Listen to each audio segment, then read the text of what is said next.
It's funny how a life can shatter in exactly 4 minutes and 23 seconds. That's how long the voicemail was. That's how long my father, the man who taught me how to ride a bike and balance a checkbook, left his line open while he destroyed me.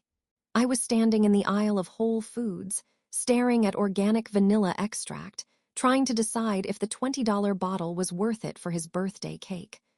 Everything wanted to be perfect. I wanted to prove for the 1,000th time that I was a good daughter, that I was worth loving.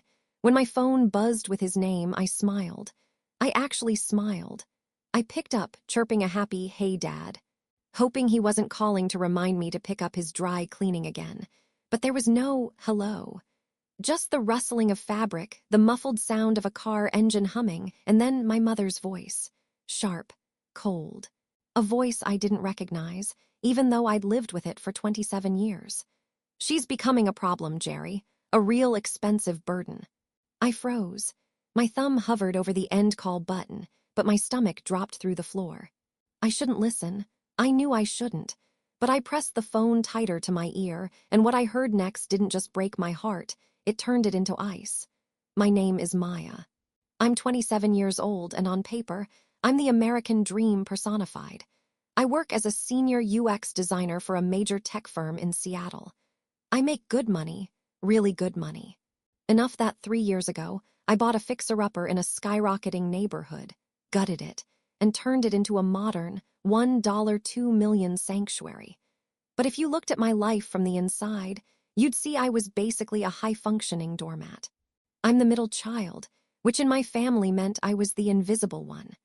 My older brother, Kyle, was the golden child, a former high school quarterback who peaked at 18 and now dabbles in crypto while asking me for loans he never pays back. My younger sister, Jenna, is the baby, spoiled, erratic, and currently finding herself in Europe on my parents' dime. And then there's me, the reliable one, the bank. 2 years ago, my parents hit a rough patch. My dad made some bad investments, and my mom refused to downsize her lifestyle. They came to me with tears in their eyes, asking if they could stay in my guest suite for a few months, until they got back on their feet. A few months turned into 2 years. They didn't just move in, they took over. Living with them was like death by 1,000 cuts. It wasn't one big explosion. It was a slow, suffocating erosion of my boundaries. It started small. My mom would reorganize my kitchen, move my expensive spices to the back, and putting her diet teas front and center. "It just makes more sense this way, Maya," she'd say with a condescending smile, as if I were a child playing house. Then it was the bills. "Oh, honey, I forgot to transfer the money for the utilities this month. You can cover it, right? You make so much, it's basically pennies to you." Pennies, that's what my hard work was to them. Pennies. By the time the incident happened, I was paying the mortgage, the utilities, the internet, the grocery bill, and the landscaping fees. They lived in my house rent-free, drove a car I paid the insurance on, and criticized my life choices over meals I cooked for them. But I took it. I took it because I'm Asian American, and the cultural guilt is real. You honor your parents. You support the family. You don't complain. The tension had been ramping up for weeks before my dad's birthday. Kyle, my brother, had announced he was getting married to his girlfriend of 3 months. A girl named Tiffany who looked at me like I was the help. Kyle didn't have a house. He didn't have a steady job, but he had mom and dad's ears. I remember coming home from work a week before the phone call. I walked into my living room to find my mom, dad, and Kyle sitting around my coffee table, looking at blueprints. "Hey," I asked, dropping my keys on the counter. "What's going on?" My mom looked up, started, then flashed that sugary, fake smile. "Oh, nothing, sweetie, just dreaming." Kyle was showing us some ideas for house layouts. "Nice," I said, tired.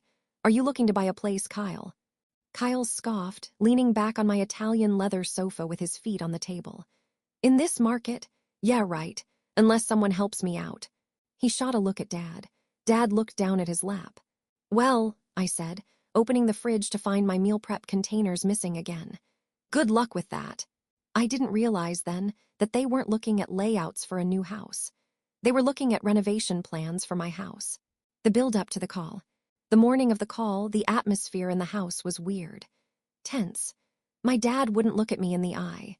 My mom was being overly nice, asking me about my work schedule, specifically when I will be traveling next.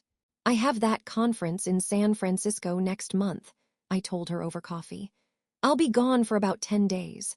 Her eyes lit up. 10 days? That's a long time. You'll leave the spare keys for the gardener, right? Yes, Mom. Same as always.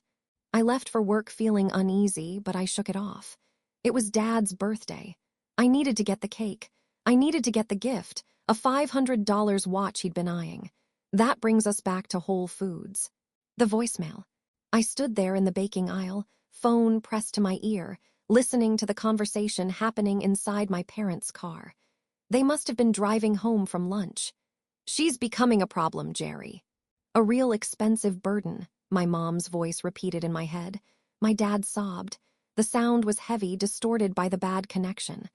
I know, Linda, but we can't just demand it. She's stubborn. She thinks she earned this place. She didn't earn anything. Mom's snap. I flinched physically. We raised her. We paid for her college, well, some of it. We sacrificed our best years so she could sit behind a computer and click buttons. She owes us. I agree, Dad said. Hearing him agree was a knife to the chest. But how do we get her to sign the deed over to us? She's not stupid. My hands started shaking so hard, I nearly dropped the vanilla extract. Sign the deed. That's why we wait for the San Francisco trip, Mom said, her voice dropping to a conspiratorial whisper that the phone microphone picked up perfectly. Kyle needs a home to start his family. This house is too big for a single girl with no prospects. It's selfish of her to keep it. While she's gone, we changed the locks. We moved Kyle and Tiffany into the master suite. When she comes back, we present it as a done deal. Linda, that's illegal, Dad asserted, though he didn't sound contrary, just worried about getting caught. It's not illegal if we guilt her into signing afterwards, Mom scoffed. We tell her it's for the family. We tell her she can live in the basement unit until she finds a husband. She's weak, Jerry. She craves our approval. If we gang up on her, you, me, Kyle, she'll fold. She always folds. She is weak, Dad agreed. She's soft. Just like her grandmother. Exactly. We take the house. We refinance it to pay off your debts and give Kyle a start. Maya can afford to rent an apartment somewhere.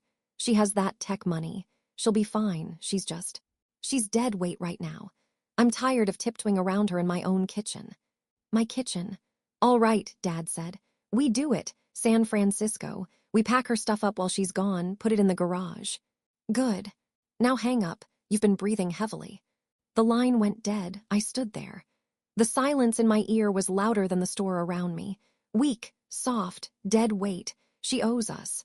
I looked down at the expensive vanilla extract in my hand. I looked at the cart full of organic steaks for the birthday dinner. I looked at the expensive watch in my purse. A strange sensation washed over me. It wasn't sad. It wasn't even angry, not at first. It was clear. Absolute crystalline clarity. They didn't see me as a daughter. They saw me as a resource. A resource to be mined until it was empty, then discarded. They were planning to steal my home, my sanctuary, and banish me to the basement like an ungrateful teenager. They were betting on me being weak. They were betting on my desire for their love being stronger than my self-esteem. I put the vanilla extract back on the shelf. Then I took the steaks out of the cart and put them back in the cooler. I walked out of the store without buying a single thing. I sat in my car, my hands gripping the steering wheel until my knuckles turned white. Tears were streaming down my face, hot and fast, but my breathing was steady. Weak, I whispered to the rearview mirror. I wiped my face. I checked my bank account on my phone. $1.2 million in equity, $80,000 in savings. Perfect credit score. They wanted me to go to San Francisco so they could execute their plan. Fine. I will go to San Francisco. But by the time I came back, there wouldn't be a house to steal. The poker face. Driving home was the hardest thing I've ever done. I had to walk into that house, greet them, and pretend I hadn't just heard them plotting my financial murder. When I walked through the front door, the smell of my mom's perfume made me nauseous. They were sitting on the couch, watching TV just like normal. Hey, honey, Mom called out, not looking away from the screen. Did you get the stuff for dinner? I took a deep breath. channeling every ounce of corporate composure I had. Actually, no, I said, my voice surprisingly steady. They were out of the cuts you like. I thought we could order pizza instead. Dad looked up disappointed. Pizza on my birthday. I'm really tired, Dad, I said, feeling a headache. Work was brutal. Plus, I need to save my energy for the San Francisco trip preparation. It's going to be a big week. Mom and Dad exchanged a look, a quick, subtle glance that I would have missed yesterday. But today I saw it for what it was, predatory anticipation. That's fine, Mom said, her voice dripping with fake sympathy. You rest, sweetie. We don't want you burning out before your trip. Because you need me out of the way, I thought. I went to my room, the master suite they planned to give to Kyle, and locked the door. I didn't cry. I was done crying. I opened my laptop. I didn't open Netflix. I didn't open work emails. I opened Zillow. Then I opened my email and drafted a message to a real estate investor friend of mine, Marcus. He bought houses for cash, usually off-market for high-end flips. Subject, urgent, pocket listing. 123 Oak Street. Body, hey Marcus. You once told me if I ever wanted to sell, you'd buy it cash, no inspection, 14-day close. Does that offer still stand? I need it done quietly, and I need a specific clause in the contract. I hit send. Then I went downstairs, ordered 3 Domino's pizzas, and smiled at the people who gave me life and who were currently planning to ruin it. Happy birthday, Dad, I said, handing him a beer. He took it. Thanks, kiddo, you're a good girl. The setup. Marcus replied in 12 minutes. Marcus, for 123 Oak, you serious? I've wanted that lot for 2 years. If the interior is as good as I remember, I'll give you 1M cash. 10 days close. No inspection, but I need possession immediately upon closing. I typed back, my thumbs flying across the screen while my parents argued over which channel to watch in the other room. Me, deal, but there's a condition. My family is currently squatting. I need a sight unseen closing. I will vacate on the 14th, my trip. You take possession of the minute I leave for the airport. I'll handle my stuff, you handle the squatters. They think the house is theirs. Marcus, rough. Family drama, me, you have no idea. Marcus, I can send my property management team to secure the premises at noon on the 14th. We'll change the locks and issue a notice to vacate. It might get ugly. Me, that's the point. Send the papers. I deleted the text thread. I deleted the call log. I walked out of the bedroom and saw my mother staring at my gallery wall, a collection of vintage prints I'd spent months curating. We should really take these down, she mused, sipping her tea. Tiffany has these lovely live, laugh, love wooden signs. They'd make the place feel more homey. I didn't flinch. I didn't defend my art. I just smiled that dead, hollow smile I'd perfected over the last 24 hours. Sure, Mom, I said. Whatever Tiffany wants. She looked at me, surprised by my submission. Well, good. I'm glad you're finally being reasonable. The slow burn. The next 10 days were a masterclass in psychological warfare. I had to pack up my entire life without it looking like I was moving out. I couldn't have boxes everywhere. That would raise flags, so I started cleaning. I'm just decluttering before the trip, I told my dad as I carried 3 trash bags out to my car. The bags weren't trash. They were my winter clothes, my expensive shoes, my diplomas, and my jewelry. I drove them to a Goodwill donation center and dropped off the actual junk. Then, I drove to the U-Store It facility on the edge of town. This was the linchpin of my plan. I rented a 10x10 climate-controlled unit. Unit 402. I moved my things in there, box by box, trip by trip. Every day, my room gets a little emptier. My shelves got a little barer, but my parents were too self-absorbed to notice the negative space. They were too busy measuring the windows for new curtains. The brothers visit. 3 days before the trip, Kyle came over with Tiffany. Seeing Tiffany walk around my house like she already owned it made my blood boil. She was touching my countertops, opening my cabinets, criticizing my spice organization. We're definitely going to need to paint this, Tiffany said, gesturing to my slate gray accent wall. It's too masculine. I want a soft beige. Kyle laughed, wrapping an arm around her. Whatever you want, babe. Maya doesn't care, do you, Maya? You're never here anyway. I was sitting at the island, signing the digital closing documents on my iPad. They thought I was working. Nope, I said, tapping confirm signature on the deed transfer. I don't care at all. Paint it black for all I care. Kyle squinted at me. You're acting weird. Usually, you'd be freaking out about your precious aesthetic. I looked up at him. My older brother. The one who used to protect me from bullies on the playground, now the biggest bully of them all. I've just realized that some things aren't worth holding on to, Kyle, I said softly. Material things. They're just things. Family is what matters, right? Mom clapped her hands from the living room. Oh, finally. Did you hear that, Jerry? She's finally growing up. I looked back down at my iPad. Transaction pending. Escrow closes in 48 hours. Yeah, I whispered. I'm growing up. The final night. The night before my flight to San Francisco. The house was eerie. Most of my personal belongings were gone. My closet contained only the suitcase I was taking with me and a few old hangers. My bathroom was stripped of everything but a toothbrush and a bar of soap. If they had looked, really looked, they would have seen a shell of a home. But they didn't see the house. They saw the assets. We sat down for dinner. I had ordered takeout again because I had packed all the pots and pans into Unit 402 that afternoon. So what time is your flight? Dad asked, chewing on a rib. 10:00 a.m., I lied. My flight was actually at 7:00 a.m. I needed to be gone long before Marcus's team arrived at noon. We'll drive you, Mom offered. No, I said too quickly. I softened my tone. No, I called an Uber. You guys sleep in, enjoy the house. You know, treat it like it's yours. Mom winked at Dad. Oh, we will, sweetie. Don't worry about a thing. I went to bed early. I lay on my mattress, which I was leaving behind, and stared at the ceiling.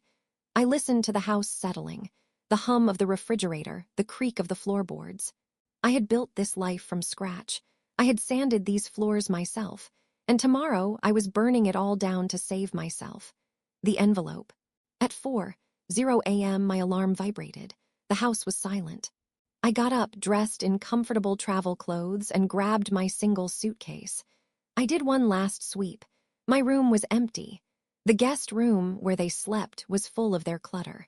The living room was a mix of my furniture, which I sold to Marcus included in the price, and their junk. I walked to the kitchen island. This was it. I placed a single, thick envelope on the marble counter. Inside the envelope wasn't a deed. It wasn't a check. It contained 3 things: a printed copy of the voicemail transcript, so they knew exactly why; a single brass key with a yellow tag that reads Unit 402. A handwritten note. I wrote the note with a shaky hand, but the words were steady. Dear Mom, Dad, and Kyle. You were right. I was becoming a burden. I was dead weight. I realized that as long as I own this house, I will always be the one you used, the one you mined for resources. You wanted the house so badly. You wanted to change the locks while I was gone. You don't have to wait. I sold the house, all of it. The furniture, the appliances, the walls you wanted to paint beige. It belongs to a terrifyingly efficient investment firm now. They take possession at noon today. They are bringing the police to handle trespassers. I didn't want to leave you with absolutely nothing, though. That would be cruel. So I paid for 1 month at the U-Store on 5th Street. The key is enclosed. You'll need it for your clothes when the new owners kick you out. Don't call me. I've changed my number. Maya. I placed the envelope in the center of the island, right next to Dad's car keys. I took one last look at my beautiful, stolen sanctuary. Goodbye, I whispered. I walked out the front door, locked it from the outside, and dropped my house key down the storm drain at the end of the driveway. My Uber was waiting. Airport? The driver asked. Yeah, I said, watching the house disappear in the rearview mirror. But I'm not coming back. The climax, the fall. I was sitting in the airport lounge, 3 hours later, sipping a mimosa. My phone was on the table. I had ported my number to a Google Voice account just so I could see the texts come in, but I had blocked calls.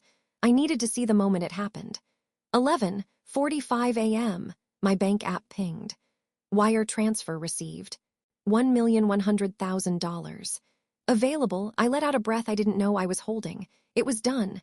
The money was mined. The house was Marcus's. 12:05 p.m., the text started. It began with a text from Kyle. Kyle, where are the keys? Mom can't find the spare. 12:10 p.m., Mom, Maya, who are these men in the driveway? They have a truck. 12:12 p.m., Dad, Maya picks up the phone. There is a man here claiming he owns the house. This isn't funny. I took a sip of my drink. The sweetness of the orange juice mixed with the sharp bite of champagne. It tasted like victory. 12:15 p.m., Mom, they are changing the locks. Maya answer me. They say they have a deed. 12:20 p.m., Kyle, WTF did you do? Mom is crying. They're telling us we have 1 hour to get our personal effects out or they're calling the sheriff. What did you do? I watched the messages roll in like a ticker tape of their destruction. Panic, confusion, rage, then finally the realization. 12:30 p.m., Dad, we found the note. Dad, how could you? We are your family. Dad, Maya, please. We have nowhere to go. I picked up my phone. I typed one final message to the group chat. Me, you said I was a burden. I just removed the weight. Check unit 402. It's more than you gave me. Then I ejected my SIM card, snapped it in half, and dropped it into my empty champagne glass. The report. I didn't turn my phone back on until I landed in Paris. That's right. I didn't go to San Francisco. My company has a remote office in France, and I had requested a transfer 3 months prior. The San Francisco conference was just a cover story. When I connected to the airport Wi-Fi, the avalanche of notifications was overwhelming. But I didn't look at the texts from my family. I looked for the email from Marcus. He had sent a detailed report, as promised. From Marcus, Redwood Capital, subject. Possession confirmed / incident report. Hey Maya, just wanted to let you know the property is secured. It was intense. My team arrived at 12:00 sharp. Your parents refused to open the door initially. They said it was a prank. When I showed them the deed and the sale contract with your signature, your mother tried to physically snatch the papers. We had to call the sheriff for a civil standby to oversee the eviction. They screamed. A lot. Your dad kept shouting that he paid for your college, which has no legal bearing on the title, obviously. Your brother showed up around 1 p.m. and tried to fight one of my movers. He was threatened with arrest for trespassing. They took what they could fit in their sedan and your brother's truck. The rest, the furniture they claimed was theirs, the random boxes, we hauled to Unit 402 as per your instructions. We gave them the gate code. They are gone. The locks are changed. The house is mine. Money is yours. Enjoy your life, kid. I read the email twice. I tried to feel guilty. I really tried. I searched my soul for that familiar pang of shame that my mother had installed in me like a software bug. But I felt nothing. Actually, that's a lie. I felt light. The next few months were a blur of baguettes, espresso, and therapy. I didn't completely ghost the world, just them. I kept in touch with one cousin, Sarah, who had always been the black sheep of the family because she refused to lend money to Kyle. She became my spy. Through Sarah, I pieced together the wreckage I had left behind. The narrative my parents tried to spin was wild. They told everyone who would listen that I had mental health issues, that I had snapped, and threw my elderly parents onto the street in a fit of bipolar rage. They tried to garner sympathy from the church, from the neighbors, from extended family. But small towns talk, and facts are stubborn things. The neighbors had seen the sheriff. They had seen the professional movers. And most importantly, Marcus had already started flipping the house. When people asked him what happened, he told the truth. I bought the house from the legal owner. Her family was squatting. She sold it to get away from them. The truth spreads, the dried sympathy up. Where are they now? My parents didn't have savings. They had spent it all keeping up appearances and bailing out Kyle. Without my house to live in for free, they faced the harsh reality of the current housing market. They couldn't afford a house. They couldn't even afford a nice apartment. Sarah told me they moved into a cramped, 2-bedroom apartment on the bad side of town, the kind of place with thin walls and sirens wailing all night. And the best part? Kyle and Tiffany. Since my parents had nowhere to go, they assumed they could stay with Kyle. But Kyle was living in a small rental with Tiffany and Tiffany. Well, Tiffany wasn't about to let her in-laws crash her honeymoon phase. Tiffany kicked up a fuss. Kyle, the golden child, finally had to choose between his mommy and his girlfriend. He chose the girlfriend. He told Mom and Dad there was no room. The tight-knit family that had ganged up on me instantly turned on each other when the money and the free housing disappeared. I didn't plan on speaking to them ever again, but closure is a funny thing. Sometimes you need to say the words out loud. 1 year after the sale, on my dad's birthday, I unblocked his number. Just for an hour, I didn't call. I just waited. I knew he would still be trying. Sure enough, a text came through within 20 minutes. He must have been trying to text me every single day, waiting for the message to finally deliver. Dad, Maya, is this you? Please. Your mother is sick. The stress is killing her. We are living in a dump. We miss you. We forgive you. We forgive you. The audacity took my breath away. They forgot me. For stopping them from robbing me, I typed my final response. I didn't do it out of anger. I did it to drive the final nail into the coffin of our relationship. I don't need your forgiveness. I needed parents. I needed a father who would hang up the phone before calling his daughter a burden. I heard the voicemail, Dad. I heard the plan. I heard you call me weak. I'm not weak. I was strong enough to walk away. I hope the storage unit was useful. The rent on it expires today. Goodbye. I reblocked the number. Permanently, I'm sitting on my balcony now. It's not a massive $1 2 million house. It's a modest apartment with a view of the city lights. It's small. It's quiet. And it's mine. My parents wanted a retirement plan. They wanted a safety net. They had won me. All they had to do was treat me with basic human dignity. All they had to do was love me, not for what I could give them, but for whom I was. Instead, they got greedy. They got arrogant. And they paid the price. I still have the recording of that voicemail saved on my phone. I don't listen to it anymore, though. I keep it as a reminder. A reminder that blood makes you related, but loyalty makes you family. And sometimes the best way to deal with dead weight is to simply drop it and walk away. Wow, talk about scorched earth. If you've ever felt like the black sheep or the family ATM, let me know in the comments below.